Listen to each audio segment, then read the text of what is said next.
All right, let's jump right into this. We have the review of the Winnipeg Jets versus the Colorado Avalanche. So I'm really excited about doing this one because it is in the middle of the uh, second intermission. I couldn't think of it right now. But I wanted to review this because I hadn't done this one yet. But I still stand by my predictions. So let's jump right into it. So I will say front up right now, the score is currently 4-3 in the first game, and I'm doing this second intermission. Being honest with you, because it's not going to sway my decision on who I'm picking.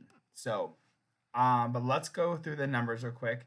Nathan McKinnon, a Hart Trophy probably finalist in this year's race, potentially will win because Kucherov and McDavid already have Hart trophies. So NHL likes to do the thing where they kind of make up for a trophy that you might not have. So Nathan McKinnon with 140 points. 50 goals, an amazing Rantanen on his line as well, 104 points. Makar as a defenseman doing 90 points. Just below Quinn Hughes having 92. So Cam Makar might end up losing the Norris Trophy, best defenseman in the league, to Quinn Hughes, and then he kind of has a big drop off of Drouin. Drouin is not going to be in the first round of the series. Well, he's down with a lower body injury, but you have to fill in with Nichushkin doing almost a point per game. You have Devon Taves, the recently traded for Colton at the start of the year. You have Lehkonen was traded from the Canadiens before. Miles Wood was signed over the year. There's a pretty big drop once you get outside the first three. I guess with Nichushkin as well, I guess. But you can still see there's a lot of great production here. The biggest caveat that the Colorado Avalanche has is goaltending. For some reason, this goaltender of Georgiev still ends up getting wins because he's an amazing team in front of him. You have look at McKinnon right here. He's got the stats. You have a Hart Trophy guy. He's a number 1 overall draft guy. Comparable to McDavid, almost as good. Paid a little bit more than McDavid by 100,000. He actually signed his 8-year deal with the Colorado Avalanche. He had an amazing bridge deal, like 6.7, and then he signed an amazing right after the Cup a $12.6 million contract per year, which is $100,000 more than Austin Matthews. Just to give a little nudge right there. And of course he'll be the second highest player. He is the second highest.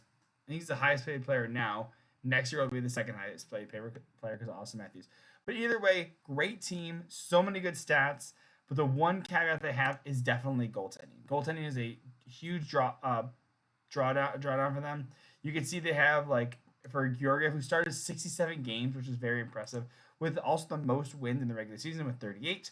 A .89 save percentage is just not a playoff goalie, in my opinion. But when you have a dynamic players like you have with McKinnon and all that stuff, if you can reduce the amount of shots on them, you can potentially, it's kind of working out better. However, right now, in the second intermission, Winnipeg has 16 shots and they have 4 goals on Georgiev. So he's just put up a .75 save percentage. And I think that's their biggest flaw. And so just to show you the lines real quick, again, great team. They put up Parise on the top line, which is wild to me. A great free agent signing. A little bit older, but he's probably filling in for Drouin at this point. But he can play with high caliber players because he is or was one at one point. Like in Middlestead, great trade from Buffalo, moving out Byram, who kind of ran out his time in Colorado or Denver. And then you can see that it definitely drops. Yoel Kiviranta playing with the Dallas Stars previously. Ross Colton was the Tampa Lightning. Miles was a Devil, so that's a pretty newer blue line, I'd say. I think Kiviranta was with them last year. Cogliano also with the Stars. Yakov Trend from the Nashville Predators, and Brandon Duhaime. So this bottom, really their bottom 6 plus the middle set is, it's fairly fresh. They did a lot playing together this year, but again, it's not so like someone who's been pretty established. Then you have, of course, Taves and Makar's trade for Sean Walker, which is a phenomenal trade, moving off of Ryan Johansson's contract. Josh Manson traded from the Anaheim Ducks a couple years ago. Jack Johnson bringing him back, of course, and Caleb Jones signed in the offseason. But again, Georgiev is definitely the holdup for me. So moving over to the Winnipeg Jets, though. So going over there, you're not seeing a ton of production.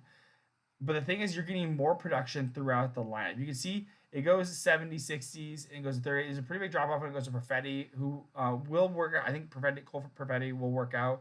He was a mid-round draft in the first round a couple of years ago. I think he'll work out. And Messickov, great depth pickup over the the offseason. Velarde, I mean, only 47 games, having 36 points. If he had a full season, I'm sure he'd have a higher point percentage. But you got, again, going over to the Colorado stats, what you see is it kind of goes drop down to like right here, Ryan Johansson and Bowen Byram.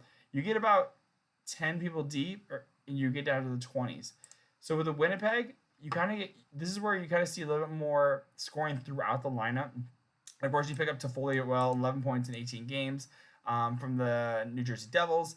You have the huge trade for the PLD, Pierre-Luc Dubois, where you pick up Gabe Velarde. You're picking up Alex Iafallo, and what was the other piece? Rasmus Kupari. So and then of course you get a second round pick in there as well. So that was a huge trade, and you definitely took the team a little bit more to get around that. But you know that Winnipeg relies on their phenomenal goaltending of Connor Hellebuyck from where I grew up out in Commerce, which is slightly south of me. It was just like about 10 minutes. So of course I'm cheering for Winnipeg Jets and Hellebuyck. I just think that in the playoffs you can get by with a less than good team in phenomenal goaltending.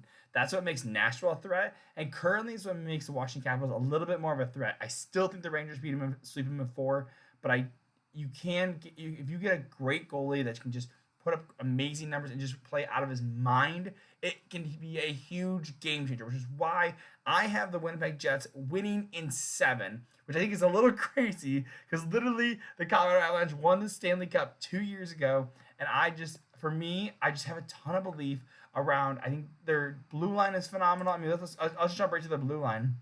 And Winnipeg Jets. I mean, you have Morrissey, who is probably a finalist, similar to Cale Makar. Dylan Mello, great defenseman. Brendan Dillon, tough, very tough. Which is, I think, one thing that the Avs can be tough, but Brendan Dillon will fight you for sure. Neil Pionk, great shutdown. Dylan Sandberg and Logan Stanley's fine. Dylan Sandberg, I think he's coming into his own right now. Move up to the Kyle Connor. You have a 40-goal scorer, Kyle Connor. Mark Scheifele, who signed a huge 7-year deal, same as Hellebuyck this past year. Gabe Velarde again in that extra piece in that roster piece. Well, this is a prospect piece that was thrown in the PLD trade. Either's consistent. Sean Monahan traded from the Montreal Canadiens, great center pickup. They picked him up early, so you get into the system easily. Tyler Toffoli, who has experience playing with Canada. Great pickup, 11 points, 18 games. He is a playoff performer. Nino Niederreiter, who they picked up from Nashville Predators. Adam Lowry, captain, center. Mason Appleton also coming in his own. And then you have Nemestikov, Iafallo, and Gustafsson. But I think Nemestikov is a sneaky good fourth line center pickup. He was fairly cheap as well. He just wants to, I think he's on a year or 2 contract. He's not signed for the long term, but he definitely likes his time with Winnipeg because he re-signed with them after being traded from the Tampa Bay Lightning or was the San Jose Sharks, something along those varieties. So again, but you're a big guy that you're going to be relying on mostly with the Winnipeg Jets. And again, I know I'm biased because I'm leaning on Hellebuyck being the guy. 60 starts this past year, 37 wins, a .921 over those. I mean, even their backup, Laurent Brossoit, is looking phenomenal at a .927. You just don't get those numbers when you go to Colorado. You can't get any of those numbers. You have Huso Ananunan, I think his name is, and he's played 14 games. I think it's probably his most he's ever played in his ever. But you can see the team really stepped up for him at a 2.25 and a .928. But do you think you feel enough confidence to put him in as a backup goalie in the Stanley Cup playoffs? I don't think they're going to do that. I think they're going to ride Alex Georgiev as much as possible because that was the consistent guy that they had in the position the whole time. But again, his numbers just don't look amazing, which is why I'm leaning towards the Jets. So let me know what your thoughts are on this. Hit like, subscribe, put a fun emoji down there. Currently, my favorites are the poop emoji and the chicken. I think the chicken is hilarious. So if you guys have any comments on this and what you think, am I crazy? Let me know if I'm crazy because I feel a little crazy. I'm watching this game and it's a little hectic, but I'm excited about it. I don't feel as confident watching this game because I'm just watching the amount of shots that the Colorado Avalanche are putting on here. But I believe in the Winnipeg Jets. Let me know if you do too. Fired up. Love you guys. Catch you in the next one.